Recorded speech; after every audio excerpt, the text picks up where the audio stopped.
Yo, we're live. Welcome to the Diren Kartal show. Welcome to episode 35, and today I've got Mr. Dr. Mike with me. What's going on, Doctor? So much is going on. What's going on with you? When I said doctor, man, you got so much sex appeal when you're a doctor, you know. Oh, shut up. Mate, you can use that so well if you wanted to, you know. Oh, mate. I was like, this podcast is going to be so dangerous. All right, imagine that going to a bar. Hey, what's your name? My name's Dr. Mike. What's your name? Imagine how much, honestly, of an idiot you sound if you introduce yourself as Dr. Mike. That is so embarrassing. One of my pet hates about medical professionals and stuff are people who, like, and this is going to sound terrible because of what my name is on social media, but people who put the doctor in their social media handle, I think that is awful. And I was forced into it because it was the only nickname I had to use. And I was like, this is so embarrassing because I don't want to use it, but I'm going to use it. And then it's there. And I still hate it a little bit, but it is what it is. Mate, this is where you got it wrong. You know how you got to do it? Let me tell you. You got to get your friend to say it. So this is me and James go into a bar. I'm like, James, yes, leave it with me. Oh, so what does he do? Oh no, he doesn't like to talk. Let me tell him. He's an author, you know. He's a celebrity. James He's looking Sunday over. Time bestseller. You go. I'm like, just shut up, man. You sound way less of a prick when I say it. So just leave it with me. But fair enough. You are, first of all, before we start, I have a question that I ask everyone, and this is very important. It tells me a lot about their personality.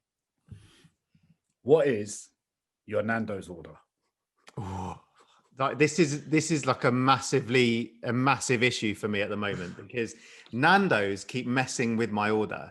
They keep changing their menu in ways that does make me not happy. But I will say this before I go into what my order would be. Nandos is I would say like the one place in the world where I could literally order anything on the menu except chicken livers. Yeah, and I'll be happy. Like even like the vegetarian stuff, yeah. I think in Nandos is incredible. And so my go-to order, it depends on like if calories are not a thing, then my go-to order is a chicken, like I would say, medium chicken pitta with cheese and pineapple, with chip and everything. Like it is, but then I'm like, if it's like.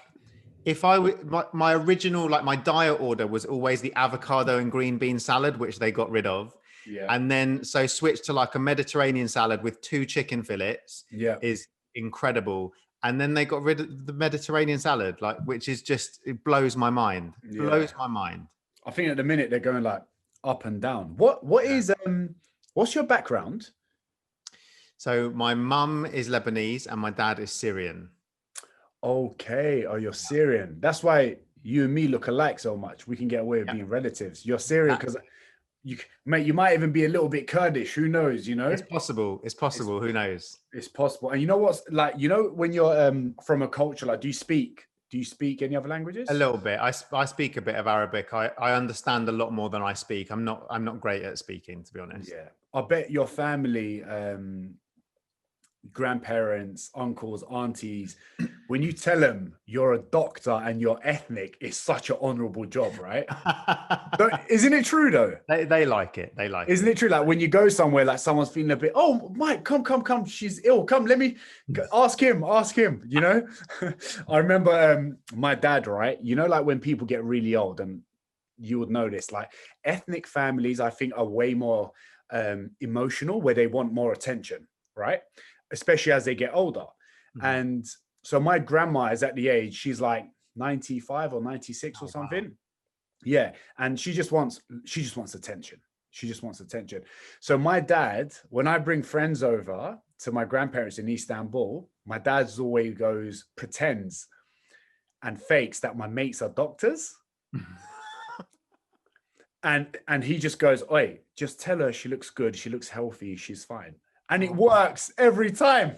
That's amazing. It's just like a placebo. She just wants that reassurance from someone. Isn't that mad?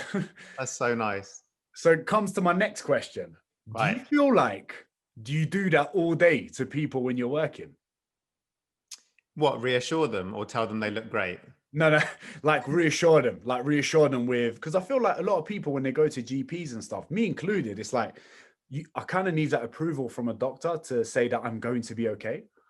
Yeah, like it's a really difficult one because I think that's a big reason. It's a big part of our job, and it's a big thing that like people get a lot of criticism, don't they, for like going to see the doctor when they don't need to and all of that kind of stuff. And I kind of see it a little bit differently to a lot of people. I kind of think if anyone thinks they need to go and see a GP, then they need to go see a GP. Like for sure, you can say that someone who's got like a little bit of a sore throat or something probably doesn't need to go to A&E. But when it comes to a GP, that is like, you know, it's a low level of intervention. It's booking an appointment with somebody. You should be able to talk it through with people, and it's kind of your job. It's your job to reassure them if there's nothing wrong with them. I get pretty frustrated when, like, you know, like when friends say they went to see a GP and they felt like they just dismissed it and just said, oh, like there's nothing wrong with you, you shouldn't be here or whatever. I kind of think that's not really what we're there for. We're there to, you know, if there isn't something wrong with someone, it's kind of our job to help them believe it, because, you know, there is a lot of health anxiety around, but it's not that surprising when you consider that every advert on TV is telling people to go and see your GP if you've got this, and it's like, if you've got this, it could be cancer, you need to go and see your GP now. And so like you're kind of giving people mixed messages, and you can't do one without the other. You can't expect to see only sick people, because then you'll be missing half the problems. True, that's a very fair point. Do you feel like all the ads that you're talking about and that stuff, do you reckon it can cause a lot of anxiety for people? I think that it's a really difficult thing to balance, because basically some people really need to see those adverts, because there will be people out there who have had symptoms for a really long time that they're not getting addressed and that they're not getting looked at, and they won't go and see a GP, and those adverts can really help those people. And then there's people who are you know, really anxious about stuff, and then the minute they see an advert like that, it makes it worse. It's a bit like when you talk about stuff like fitness and diet advice on social media. It's a bit like, you don't need to tell everyone to lose weight. Like, not everyone actually needs to lose weight, but if you go on Instagram, everyone is going to think that they need a six-pack to be healthy, because that's what everyone sort of seems to be talking about all the time. Like, it's different messaging for different people. I think it's really hard to get it spot on, and that's like like public health is just Mad job. Like, it's a tough thing to get right. Do you so you're a GP, you're also a qualified trainer, right? A qualified GP trainer though, not like a PT. Okay, cool. I feel like that's a lot harder to get than a 6-week course. So well, like so I feel like you deserve more credit than the way you just responded, bro. well, like, because basically it just means that I've done an extra qualification in education, and so I train up like doctors who are already doctors, but they want to specialize in general practice. So like I'll be like a supervisor for them, and I also like help run the training scheme as well. So we do like the actual sort of teaching sessions and things as well. So like it's a bit of, there weren't enough characters on my Instagram bio to put like more trainer, so I just put trainer. But a lot of people think I mean that I'm a PT, which I've always like thought about. I keep thinking about, like, should I just do a PT course? Like, I kind of want to do it. But I feel like with your qualifications, mate, I mean, there's people that are not qualified personal trainers giving online coaching. I mean, I'm sure as a GP, you'd be fine if you were to, I mean, do something, you know. And what does it take to become a GP? What does it take to become a doctor? Like, so, I actually don't know the process. Okay, so it's a lot of, it's often misunderstood actually what you do, because a lot of people think if you don't specialize in something, then you're automatically a GP, but that's actually wrong. Okay. So basically you go to medical school, and medical school is essentially university, and you do it's a 5-year course, or you can tag on an extra year and you get a BSc as well. So you can do a BSc in something else, like it can be anything. So I did my BSc in history of medicine. So I've got like a kind of a partial degree in history, basically. Oh, sick. Which blows my mind because I can't remember any of it. But And so that was 6 years. And then you do 2 years of what's called foundation training, which is when you're working. So you're being paid to work as a junior doctor on the hospital wards. You go on rotations, and you do that for 2 years. And then you pick what you want to specialize in. So whether that's like medicine or anesthetics or like emergency care or GP. And so the GP scheme is at the moment 3 years long. So like start to finish from 18 years old, it takes 11 years to get to being a GP. So you do, for GP training, you do 2 years of more rotations in the hospital and then a year of general practice. So a lot of work.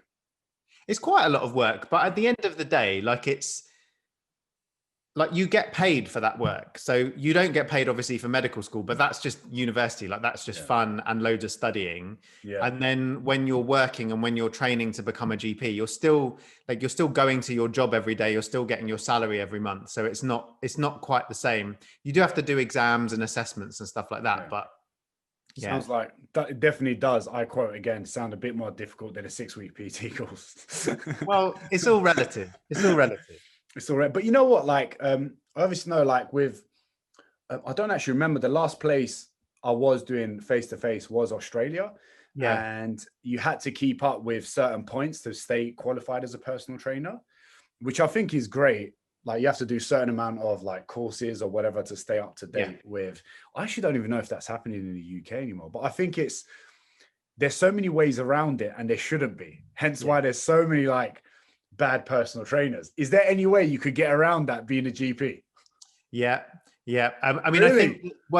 I think like not as much anymore. I think historically there was a lot of ways that you could do stuff, but then with all of the things that have happened and the controversy that have happened with certain like doctors who have done terrible things, I think they've tightened up on a lot of the regulations. So every year you have an annual appraisal. So basically a GP who doesn't work with you, you meet up with them and you show them your portfolio of like all your CPD, like exactly the same as PT. Like you have to do 50 hours of CPD and you have to demonstrate like that you're getting feedback from patients, you're getting feedback from your colleagues as well to say that you're like not bad. And then every 5 years you get revalidated by the General Medical Council. And actually today I just got revalidated for another 5 years. So that's pretty exciting. Congratulations. Thank you, mate. What a way to celebrate on my podcast. Yeah, exactly. I quite agree. It's the biggest anticlimax. I didn't even know it was happening. I just got an email going, "Hi, you're still a doctor. Carry on." Amazing. Oh my God. If they did that with PT, there's so many people getting emails going, "Hi, you are no longer a personal trainer." So that podcast that we did, I really enjoyed that. I really enjoyed podcast. That last podcast. That's why I wanted you to come on, because I feel like you've got so much to say. I talk a lot. Like I quite like speaking, which is why I wanted you like this, because when there was 5 of us, especially with Smith's gab as well and mine as well, it was like overload. So it's like you can't really squeeze in or go into conversations or a depth of conversation, say you may have wanted to more. And one thing I saw on your social media, and you did a post about, I wrote it down actually, fat loss doesn't fix your flaws. What do you mean by that? Well, like, I just think, I can't remember now, that was ages ago, but basically, like, I think that a lot of the time people sort of see fat loss as this, like, as this be all and end all of what their problems are. We see it a lot. Like, I think people think it's gonna make them happy if they lose weight. They think it's also gonna, like, you know, even the way that people talk about it, they talk about it in a really moralistic way, like, oh, I've been really good today, or I've been really bad today. And it's always related to stuff like fat loss. It's always related to that sort of, you know, that idea that, like, if we just become thin, everything will be great and we'll be loads better at everything. And also we'll be loads, like, we'll automatically be loads healthier and our diet will be better. But, like, you know, we know that, you know, I know that my diet isn't always healthy, even though I might know that my diet will lead to me not putting on weight or to losing weight or whatever.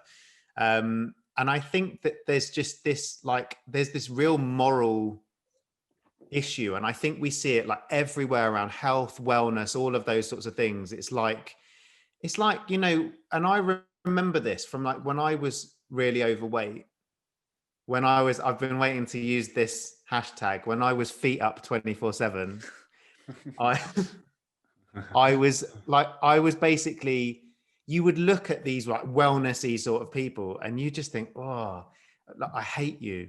And the reason you would feel that way is because everyone seemed so smug and so like moralistic about everything that they just, you felt like everyone thought they were better than you because they like drank kale juice or whatever. And actually, like, it just made you want to rebel against it more and just go, well, actually, I'm having a pizza. Like, you know, it's just, and I think that the sad thing about that is that a lot of those things, and it's what we talked about with regards to stuff like IFS, is that a lot of those people are just helping themselves. They're just convincing themselves that what they're doing is right. They're just sort of high-fiving each other rather than going, oh, how can we actually improve the world? How can we improve public health? How can we help people change? We're not inspiring them by drinking kale juice and posting photos of it on Instagram, because no one wants to do that. No, I feel like a lot of people get really intimidated by that sort of, because I think good-looking people, people that are in shape, confident people can be very intimidating to people that are the polar opposite. Yeah.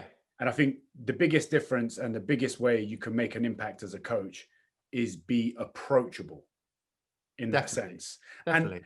And the fitness industry in general is not that approachable, even to the state where you're at an event, you're a fitness event, or even like an influencer event, and someone looks at you and like another social media person or whatever, they know who you are, right? Because you've seen them pop up in your story. Yeah. You know, you've seen them, right? Yeah. And they know who you are, but they're like, they don't want to say hello because it might affect their ego.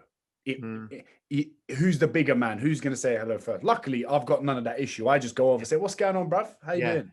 Exactly. Remember that time I called you out or something like, and it's the funny thing, I'll do it because I feel like everyone is, a lot of people, although like even me or Smith or whoever may come across maybe sometimes aggressive online or social media, it's more so to get someone's attention to actually discuss the problem. Yeah. And when you discuss the problem, you find that most people, especially when you're face to face, are so level. They're so level. Yeah. You think so? Yeah, definitely. And I think like a lot of the time people think they disagree with each other on social media, but sometimes I watch these conversations and I just think you're saying the same thing. You're just saying it in a very slightly different way. Like you're creating an argument out of nothing. And I think that that's because sometimes it serves people to argue, but sometimes I just think that social media communication can create discord quite easily anyway. But you know what, like something that really struck me massively about like when I first started getting into wanting to lose weight and wanting to like do fitness, I started following loads of fitness accounts and stuff on social media. And I expected that. I was like, look, I don't like these people, but I want to learn from them. So this is like necessary. And I was actually massively struck by how nice everybody was. Like they come across in all of these posts as really kind of, you know, slightly abrupt and slightly arrogant and slightly cocky. But actually the minute you engage with them, I found I hardly ever had any problems with anyone. And like quite the opposite, people would be really encouraging. People would be really helpful. And like, I remember the first time I posted, like this was back in the days of Twitter, I posted a video of my first like barbell squats. I'd never done it before. And I'd been taught how to do it by my PT, and I did it in the gym and I took a video and I posted it. And it was like, you know, I think 30 kilos or something like that. Yeah. And I was having like, it actually ended up causing this massive Twitter war between this like competitive bodybuilder and this PT, who then started offering each other for a fight because they disagreed with comments each other was making about my technique. And like, but what they were saying to me was really, really nice. Like they were giving me like really amazing encouragement. But then one of them goes, yeah, but don't listen to that other guy telling you to put plates under your feet. That's nonsense or whatever. And then they started having a massive row with each other. But I was just like, oh, how come everyone's being so nice to me? And like, you would think that they'd be like, oh my God, this guy's squatting only 30 kilos. But actually like, that's just in my head. And I think that's half the problem as well, is I think when you come from that place of feeling intimidated, I think it's often a problem that you've got with your own confidence and with how you think that the world is going to perceive you. And actually, in reality, the world isn't that bothered about you. The world isn't bothered that you can only squat 30 kilos. The world wants to help you a lot of the time, but it's kind of, you almost hide it away from people because you're embarrassed about it. And I was blown away by people's like generosity and kindness. And I think that's the thing. If you're genuinely into fitness and you're genuinely into exercise, like when someone comes to you and wants to talk about something you love to you, you'll be like, yeah, bring it. I want to have a chat about that, won't you? Like, because it's natural to talk about the things that you enjoy talking about. Mate, I'm after this, I've got plans to meet up with someone just to help them with their fitness stuff, because they're starting from like zero. And I'm like, fuck, I want to change this person's life, because they have no idea. And they've shown me PTs that they've worked with, and I've gone, shit, okay, no, you don't need that. You need a whole different approach, because that's not working for you. And I can't wait to blow your mind when I chat to you, honestly. And I just like love it, because you tell people certain things in a certain way and you can see it click in their head. You're like, boom. And they're like, no. Yeah. And you're like, yes. And you get that thing where you're like, oh my God, I've got so much to tell you. I don't know how to do it fast enough. Like, I just want to tell you everything in one go. I'm dyslexic. I'm a visual learner. I struggle to get I'm like you know how Kanye West is like, he's like giving so much information out, but a lot of things that he's saying are very valid. But I think sometimes the way he says it can come across wrong, or maybe aggressive, or whatever it is. I feel like sometimes I'm like that, not to that extent, but like where I just mumble and I'm like, okay, no, I've got to bring it back. I've got to bring it back. But going back to what you were saying about like the fitness industry and stuff, do you think, I think a lot of the people people are intimidated about, the bodybuilders and whatever. I actually think, I think a lot of them are really insecure. I mean, I think everyone's insecure. And I think that if we all realized that a little bit, then I think that people would find it a lot easier to interact with one another.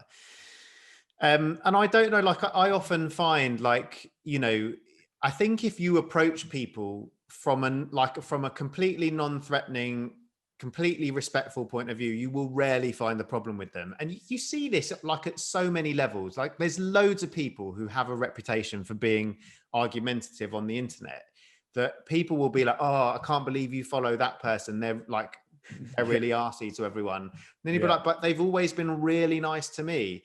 And I think that sometimes, like, it takes two to tango sometimes, I think. And that's a really important thing. I think that we all have a bit of an ego, and we all have our insecurities, and we all have things that trigger us on social media.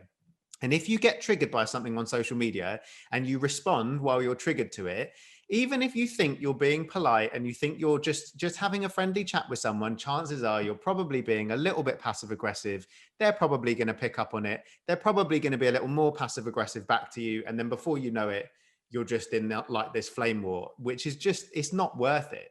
Yeah. And I think that I think you're right. I think there is a lot of insecurity in the fitness industry, and I think it applies to everybody. And I think that that you can either take someone's insecurity and make them feel worse about it, or you can take it and recognize it and be nice to them, and actually they'll probably will be nicer to you back. Yeah, I think you made a really valid point about everyone's insecure. I think that's so true. There's stuff that I'm insecure about.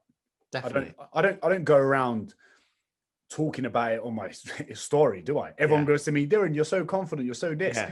Well, yeah, that's because I'm talking about things I'm very confident. Exactly. If you put me in an office, right, and tell me to do an admin job, something to do with Google Sheets, you will see the opposite Diren, where he's like, oh my God, I feel like a complete idiot here, right? And we all have insecurities. And I think, like you said, the moment everyone accepts that, whatever topic it is, people need to understand that we can actually all learn things from each other, no matter what level you're at, no matter how many thousand followers you have, or whatever it is. Like, there's so many things that I learn from my clients every time I have a discussion with them through, like, when I do my group Zoom calls. Yeah. They say something, And the minute they say something, it triggers something else in my brain that goes, oh my God, that's why. Yeah. That's why. And people should be helping each other out like that. And I want to talk to you about counting calories. Right. What is your opinion on it? I've never actually spoken. Do you feel like it's positive, negative? It can be both. Because there is always this debate about counting calories, and people are like, counting calories causes this problem, and this and that. What is your opinion on it? I want to from a doctor. I want to know from Dr. Mike. Right. So first of all, I've got to preface this with, like, I've done every diet going. Like, I've tried everything on my journey to losing weight and stuff. Yeah. Counting calories is my favorite. I love it. I think it's the best. And that is because it works for me. Now, you could argue that maybe it's not working for me, because actually there might be certain ways that I still consume food that is maybe not healthy psychologically. Yeah. There's definitely disadvantages to it. And I can see why some people have problems with it. But I've struggled to move away from it because for a few reasons. So I think if you want to lose weight, then there's two ways of doing it. You either eat different types of food, which are naturally like higher in volume and lower in calories. So you either cut out types of food and do, just eat like, whole foods and all that kind of stuff, which is boring. I can't do it. I've tried it. I don't like it. Yeah. Or you track your calories so that you can factor in foods that you enjoy and that actually you can remain happy. Now, if you're not that bothered by cake and stuff, then cool. You can probably eat fairly intuitively, and still lose weight. If losing weight is important to you, which it doesn't have to be important to everyone, as we know, but also enjoying food is important to you and you really like those types of food, then like tracking calories is your friend. And the reason I'll say it's problematic is there have been times in my life when I have been losing weight and I have thought to myself, do you know what? If I just don't have my broccoli with my lunch and I don't have my broccoli with my dinner, then I can have a Solero in the evening instead, because that's only 98 calories. Yeah. And like, that is a bit of a problem because you're going like, okay, so on one hand, if the biggest threat to your health and to your longevity is the fact that you are morbidly obese, then the amount of broccoli that you're consuming is probably the least of your worries. You probably want to try and lose weight. Like, that's probably going to be a healthy thing that you can do for yourself. So in the early stages of that happening, it's probably more important that you're in a calorie deficit than that you have enough broccoli, because you're probably getting the nutrients from other things, or you can supplement it or whatever. But if you are at the stage like I am, where you've lost a significant amount of weight and actually you probably need to just start working on like how healthy your diet is and things like that, you probably want to be making sure that you're eating plenty of fruit and veg and getting your fiber in and all of those sorts of things, because there's other health implications that, you're now no longer so much at risk of the health implications that you were at risk of before, but you might be at risk of other things that might happen if you don't address like your dietary issues. So if you're only eating Soleros and you're not eating any broccoli and that's not cool. And so I think that it quite clearly, like, people can become obsessed with it. I think there is a tendency to get a bit over the top with it, but I don't know. It depends where you're coming from. It depends on your personality and it depends on your goals. And like, I'm not anyone to sit and tell people what their goals should be. If they want to lose weight, then cool. If they don't want to lose weight, also cool. There's so many different ways to skin a cat, and I think people have got to find what works for them. But I do get frustrated when people are like, diets are really dangerous, you shouldn't diet. I think that it's okay to say diets aren't risk-free. Like, there are risks associated with dieting. It is not 100% safe for everybody to do. Sometimes just like there is with everything else. Exactly. Right. So I think like it's cool to have a warning and to have a disclaimer and to say, look, this might not be for everybody. But in the same way that just because I've had great results from weight loss, like weight loss has had a greatly positive impact on my life in so many ways. I shouldn't then go and say, everyone needs to lose weight because this was great for me, because then someone else who does exactly what I did might end up with disordered eating or even an eating disorder. you know, it's not one size fits all. So in the same way that I'm not going to tell everybody that they need to go out and lose weight, I don't think all of the people who have had disadvantages of dieting should be telling everybody that they mustn't diet. But I think there's room for, you know, there's room for maneuver. I think people need to understand that there's pros and cons, basically. That was a really long way of saying. No, mate, it was a very clear, because I feel like people need to hear that from a doctor. I think they do, because the problem is, like, no matter what, yeah, I'm a personal trainer, and the stuff that I'm saying the same thing as you, completely, pretty much exactly the same thing. Because like you, I have done every other diet out there. I used to have weight issues when I was younger. My parents had zero knowledge about nutrition. It was a matter of, they're refugees. They didn't eat what you can, because you never know what if we might get it again. Do you know what I mean? So it's like, you don't have that sort of mentality. But I feel like you said, with the people that said you shouldn't do this, I feel like no one should tell anyone what they shouldn't do. Yeah. Do you know what I mean? And I think that's one of the craziest things, like being narrow-minded. For example, I think counting calories is the best way. Yeah. Now, if you want to meal prep and do meal plans, that's fine. I'm not going to advocate that with my clients. But if that works for you, then that is fine. I feel like the biggest issue, not just with fitness, with anyone, any opinion, is as soon as someone has a conversation with you, or any expert, any fitness industry, whatever, when you answer something and you answer it with only one direct answer, I think that person is shit at what they do.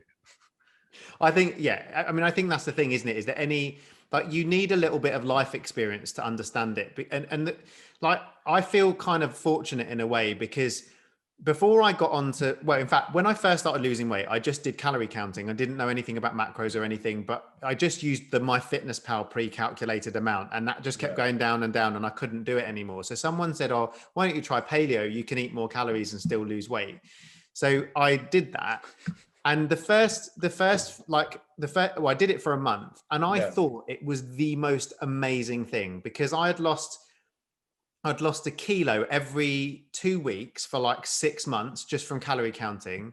And then I did paleo, and I lost something like 4 kilos in a month. And I was like, whoa, like, I found the secret. Now, there were 2 things that were happening in that month on reflection. One was that I'm so lazy that eating paleo just meant I stopped eating, because I was like, I'm really hungry, but I can't be bothered to go and cook. So I'm not going to eat anything, or I'll just eat jerky. And I don't really want to eat jerky because I've had enough of it. So let's just leave the food.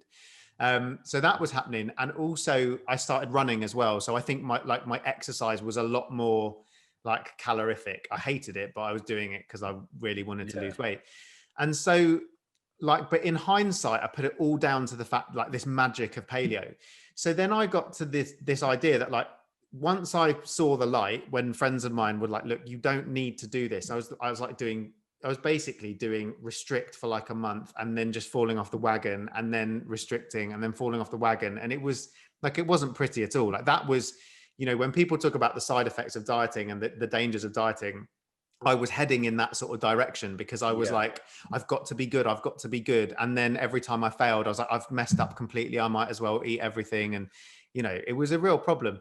But basically, like, going through that period of being so certain that paleo was this special magic, even as like this educated supposed doctor who's been through like 11 years of training, that I can be so easily fooled about stuff like that, was really powerful, because it allowed me to be open-minded. Because once I realized how much of an idiot I'd been about it all, and I'd done that. I told people, oh, you've got to try paleo. It's so great. Like, you know, and just to confirm, the paleo, can you tell people what you had to do in the diet?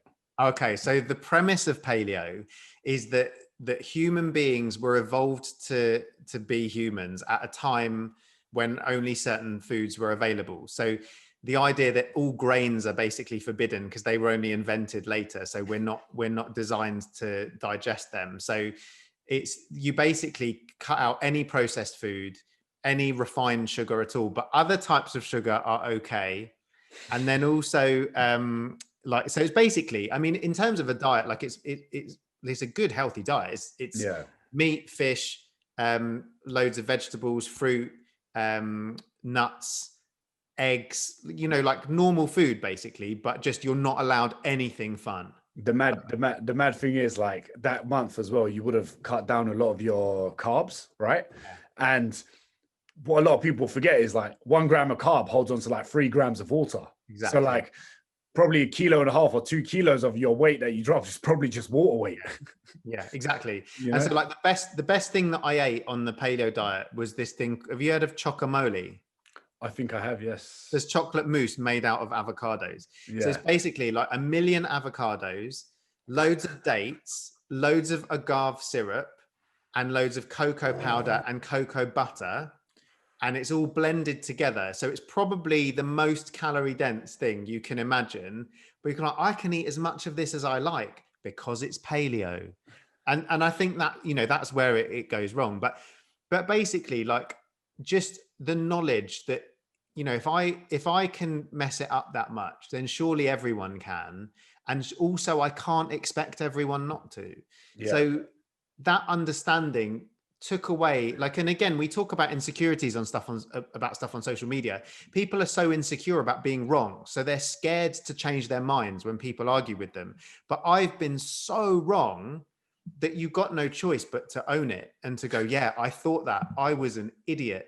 But actually, I can use that knowledge and that information that's allowed me to progress and to understand people in a way that other people might not understand them. So if you've just qualified, if you've only tried, or if you've never had to diet and you've never had to do any of that stuff because you've always just been naturally lean and really enjoyed exercise and stuff, then I think you need a little bit more life experience to be able to recommend more than one way of doing things. And I think that's where people go wrong a little bit. 100%. That's why I'm always like, when a lot of people, well, you're the same, when people come up to you with a certain issue for weight loss or whatever it is, you've been through it, you understand it, therefore you can relate to them in a way and tell them in a way that you would have understood. Yeah. Which I think makes the difference between people that are good at what they do and people that are just starting and people that are still trying to find their feet. With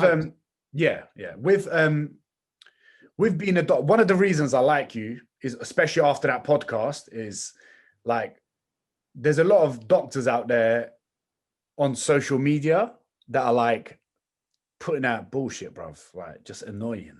Do you know what I mean? Like, just annoying, man. Like, people that have come out of Love Island, people that are doing some madness, and it's just like, I don't know. It's just not my vibe. Maybe they're not my sort of person. But what's your opinion on those people? Because I feel like they're monetizing the fact that they're a doctor, putting it together with an ad, and like, do you know what I mean? And I feel like that's kind of wrong. Yeah, there's a lot of discussion that goes on amongst medical professionals and how we feel about it. Now, I'm like a little bit more old school because, like, I'm no longer a junior doctor. I've trained for a long time. I've completed my training. I'm established, like, in my position, and like I feel myself to be very visible as a doctor, like, in the sense that I work in a relatively small suburban area. I'm people's named GP, like, I'm their named person that's responsible for their care. And so I feel like a lot of responsibility with regards to the type of stuff that I put out on social media. Yeah. And like, I'm lucky in a way that social media wasn't around when I was at medical school and when I first qualified, because I don't know what I would have been like at that stage.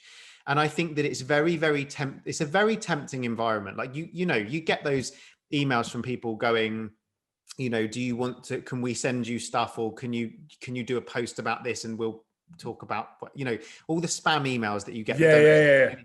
But if you don't know what's going on, you could really, really be taken in by it. And like, I don't ever want to, like, if I see other doctors doing it, I'm more than happy to, like, message them and to go, look, maybe this isn't the direction that you want to go in. And I've had lots of those sorts of conversations with people.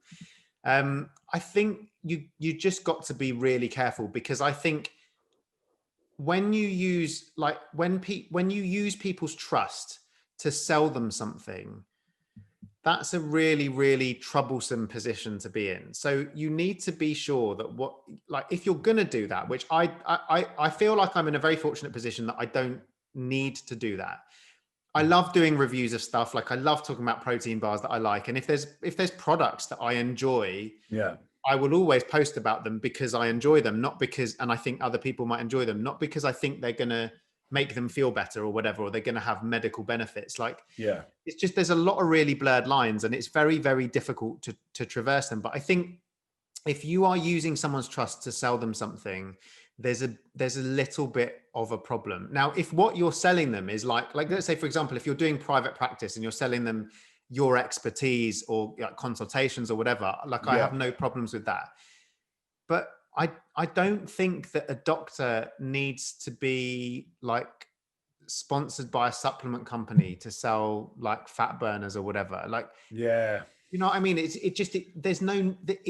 There's no need for it. And I sort of feel that patients deserve better because actually you want to go to your doctor and trust what they say. And I have enough of a problem. Like I get nervous before going on podcasts and stuff and about what people are going to talk about, because I think like, is it going to look unprofessional? Like I know that some of my patients follow me on Instagram and stuff. So I feel really like, you know, and I'm not massively serious. Like I do jokey stuff and I take the mick out myself and I do like, you know, I post normal things, and I don't think that doctors shouldn't do normal things. I don't think that you shouldn't go out and be in a bar or whatever. I think that all of that's fine when you're not working.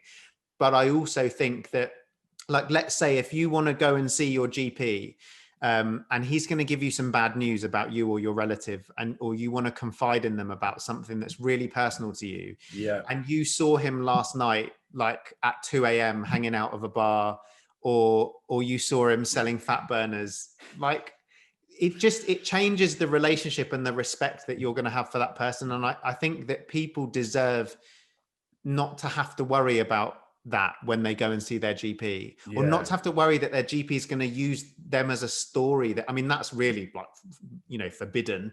But, you know, the idea that you might go on Instagram and go, oh, I saw this today or whatever, which has happened. Like doctors have done that on, you know, have told stories and, you know, they've been crucified on social media. Like you've got to be so careful and you feel so safe, but there's a lot of damage you can cause, I think, and you've got to be careful. The last thing a patient or someone like from the public would want to feel is going to their GP and their GP talking to them like a bloody Herbalife salesman. Do you know what I mean? Like trying to sell them something with every opportunity. And it's mad because with the title of being a doctor, mate, you have my trust like this, right? Like, it must be a natural thing where you talk to someone, when you tell them you're a doctor, their trust for you, it must shoot up, like just like that, right? And then and you have to take that with the responsibility that it comes with. Like you can't just take advantage of that and go, okay, cool, this person trusts me, so I'm going to use it to make money. You know? And that's just me. Again, like I don't want to come across as judgmental and judge other people, but it's part of our professional our professional boundaries and principles that we don't bring our profession into disrepute, and we behave professionally. And if we are presenting ourselves as a doctor, like my name is doctor on social media, unfortunately, and so the idea that you're representing your profession when you're in that situation, so you can't be seen to be doing things that are, I guess, unprofessional. No, 100%. Within reason. No, I get you. And I don't think you're not coming across any way, mate. I think you're. I hope not. No, not at all. And even if you did, fuck him. Do you know what I mean? Standard.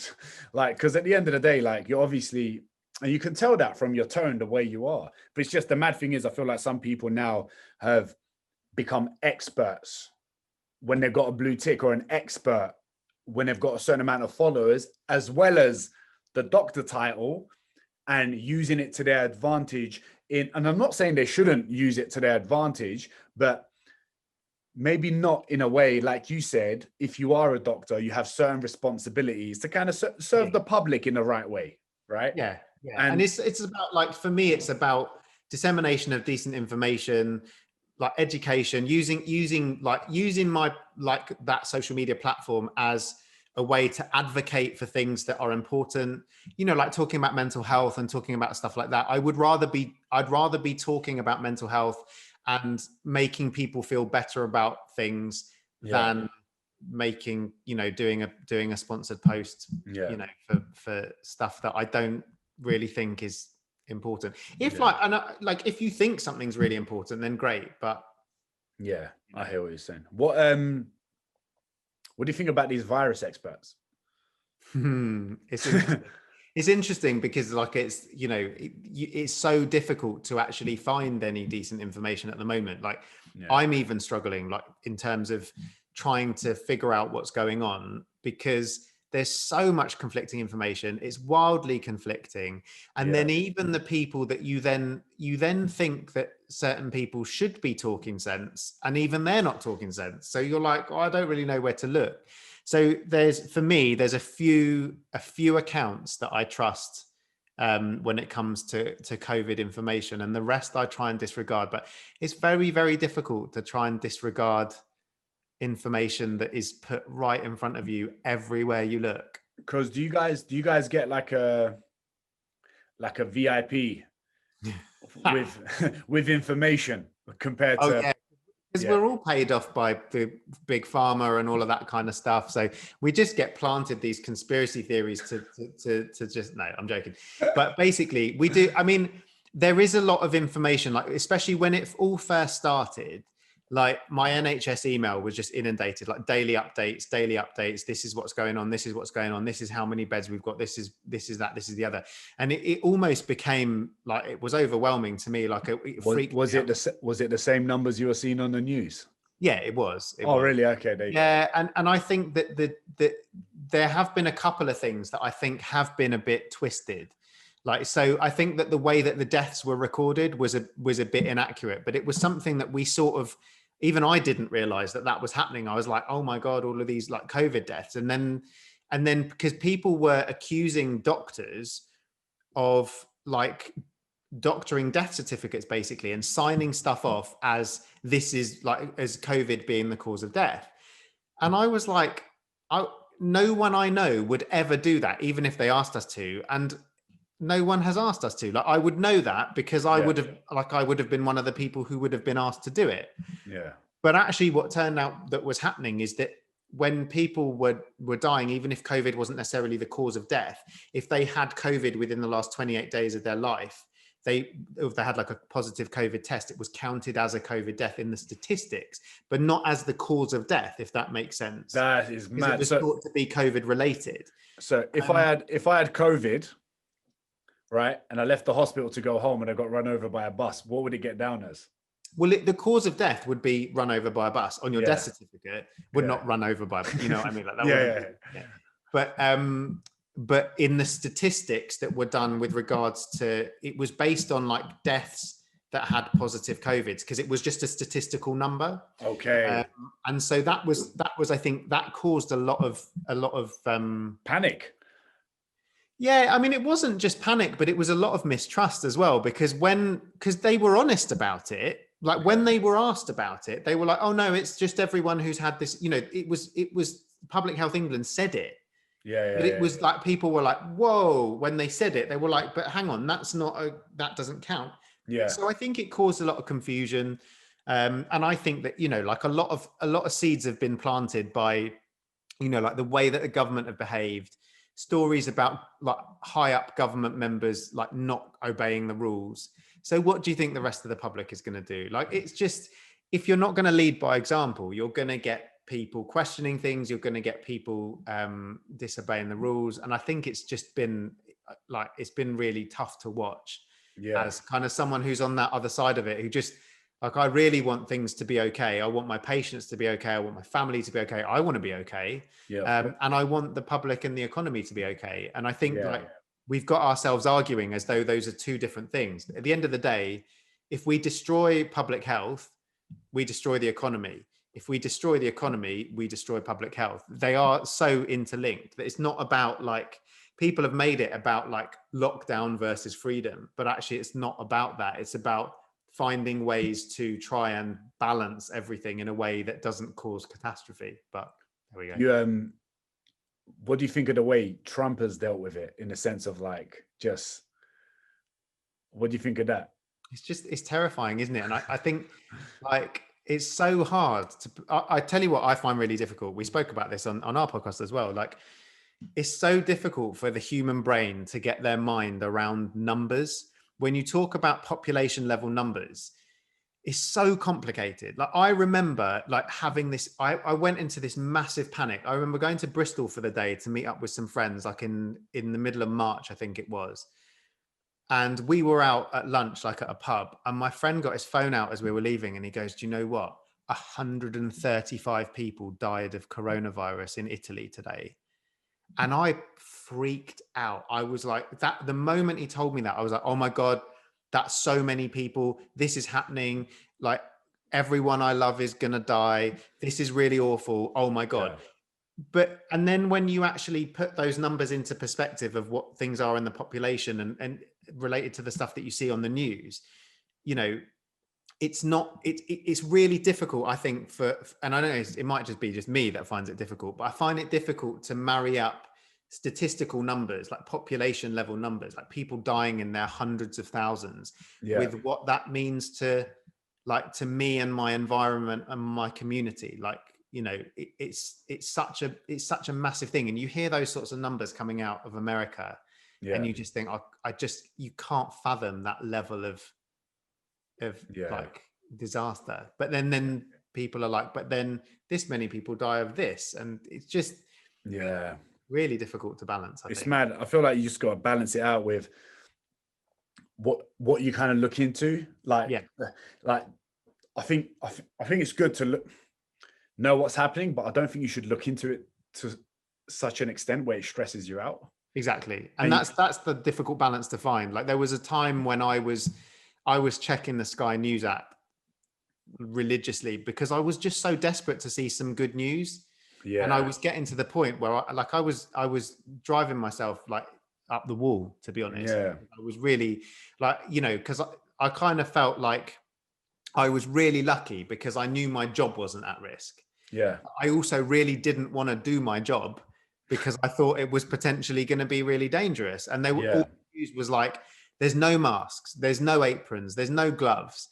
You know, doctors are being sent like, and this was like the worst bit of it was like medical social media, like all of the doctors and the nurses like talking about it on Twitter, going, we're all being sent like to the slaughter and all of that kind of stuff. And I was like, oh my God, like this is so bad. Yeah. No, I hear what you're saying. But you know, it's mad. It's like the new norm or whatever. Like, what do you think is going to happen in the next like few years? What's your opinion on what do you think is going to happen? Do you reckon like in a year's time it's going to be better, it's going to get worse? You know what, it's crazy. Sometimes I read comments, right? I posted something and there was one comment from someone going, it's just going to get worse. Like, it was so negative. It was like I blocked him. It was so negative. I was like, she wasn't being mean to me. She wasn't, but the comments she dropped was so negative. I was like, I don't need that in my life. I was like, see you later. Don't ever comment on my post again. You know, she was like, yeah, people just need to understand it's never going to be the same. Never going to be and I'm like, fucking hell, mate. Just go away. But what do you think is going to happen in the next? I mean, look, I think that we got to look at a few things. Sometimes I think, okay, right, let's think about the phrase, it's never going to be the same. What's never going to be the same? Are we going to have to wear a mask on a train? So what? Like, let's say that's what's never going to be the same. Yeah. Big deal. Like, big deal that we wash our hands more often. Big deal that we are more careful about what we do. But if by never going to be the same, it means we're never going to be able to travel, we're never going to be able to visit our families, then of course that would be horrific. Yeah. But I think in some ways it's never going to be the same because it's changed how we think about things. I think it's changed how we think about progress. It's changed how we think about technology. It's changed how we do things. I think people will probably travel less because business will be like, I think people have figured out that they don't necessarily need to spend a lot of money on traveling for business and stuff like that. So I think it will change some things for sure. Whether it continues to be as much of a threat, I mean, look, I really hope not. Like I'm equal parts optimist and pessimist. So like on one hand, I'm scared of a lot of things, Yeah. but on the other hand, I'm like, it can't stay like this forever. I really hope, like a lot of, you do tend to find with a lot of type of viruses, often they adapt, they evolve, and they become less, serious. Fingers crossed, vaccination will help as well. Like I think we're just at such an early stage in the problem that there aren't those answers yet, but they will come with time. And when they do, they will either be good or bad. And I think that the fact of the matter is, like 1 year ago, we didn't even know about this at all. Yeah. 6 months ago, we thought it was going to last 4 weeks and then everything will go back to normal. Like people, we thought IFS was going to happen, and actually like a lot of that kind of stuff has been a really slow burn in terms of information. But there's two sides of it, because people have really struggled and have really suffered, but also a lot of people have survived things that they didn't think they would be able to survive, and have managed things that they didn't think they'd be able to manage. And I think there's a lot to learn from that as well. So I want to be optimistic and I want things to get better, and that's kind of what sort of keeps me going. But I think it's going to be a little bit of a tough, I think it is going to be a tough winter. And I think it's almost like if we'd known it was going to last this long and we'd paced ourselves a little bit better, then maybe things would be slightly different. But I think it's going to be a bit tough. But I hope that, when the clocks go back next time, maybe things will be better. Who knows? I keep thinking about that. It's only 5 months until the clocks go forward. Yeah. To be honest, I think people are going to appreciate things more, like. I hope so. I just feel like people just need to chill out, do what they can, enjoy the simple things more, in a sense, like instead of like traveling, all of that. Yeah, it's great. Of course, if we couldn't ever do that again, it's shit. But I think there's always a way around things. And I think people in general, one of the things they need to concentrate on the most, I think now more than ever, is their health. Yeah. And to just look after themselves more. And that is all we can do, right? Exactly. For now. But Dr. Mike, it's been great having you on, man. It's been awesome, mate. Thank you for having me. Anytime. Can you please tell everyone where they can find you? They can find me at Dr. Mike II, which is DrMikethe2ND. And that's on Instagram and Twitter and Facebook and stuff. And drmike2nd.com for my mailing list. I do an email as well. Like after you guys do all your emails. Oh, wicked. I'll do an email, but great. It's just a ramble. Amazing. There you go, guys. And if you're wondering what he looks like, if you're watching this on YouTube or whatever, if you go on his Instagram, he looks related to me. So I'm sure you won't miss that. Thank you guys for listening. Make sure you subscribe to the channel. Make sure you tell your friends. Yeah, because I'm the next fucking London Joe Rogan. Peace and love. Thank you for listening.